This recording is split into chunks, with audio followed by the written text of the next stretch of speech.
ஒரு மின்னும் குளத்தின் அருகே அமைதியான புல்வெளியில் நிலா என்ற பஞ்சு போன்ற வெள்ளை முயல் குட்டியும் சிட்டு என்ற மகிழ்ச்சியான வாத்துக்குட்டியும் வசித்து வந்தன. அவர்கள் சிறந்த நண்பர்கள், எப்போதும் ஒன்றாக உலகை ஆராய்ந்து கொண்டிருந்தனர். ஒரு வெயில் பிரகாசிக்கும் காலை வேளையில் நிலா சித்துவிடம் குதித்து, வானவில்லின் முடிவை கண்டுபிடிப்போம் என்றாள். சிட்டு உற்சாகத்தில் தன் சிறிய இறக்கைகளை அசைத்தாள். ஒருவேளை அங்கே புதையல் இருக்கலாம்.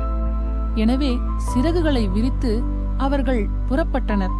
காற்றில் நடனமாடும் பூக்களையும் எட்டிப்பார்க்கும் பட்டாம்பூச்சிகளையும் கடந்து அவர்கள் சிறிய மலைகள் மீது ஏறி உயரமான புல் வழியாக கால்களால் நடந்து சென்றனர். ஆனால் மேகங்கள் கூடி மழைத்துளிகள் விழத் தொடங்கியதும் நிலாவின் மென்மையான ரோமங்கள் நனைந்தன. சிட்டு நடுங்கத் தொடங்கியது. நாம் வீட்டிற்குச் செல்ல வேண்டும், நிலா மெதுவாகச் சொன்னாள். ஆனால் வானவில் பற்றி என்ன என்று சிட்டு கண்களை விரித்து கேட்டாள். அப்போதுதான் மேகங்களின் வழியாக சூரியன் எட்டி பார்த்தது. வானத்தின் குறுக்கே ஒரு அழகான வானவில் வளைந்தது. அது அவர்களின் வசதியான சிறிய குளத்தின் மேலேயே விழுந்தது. அவர்கள் இருவரும் சிரித்தனர்.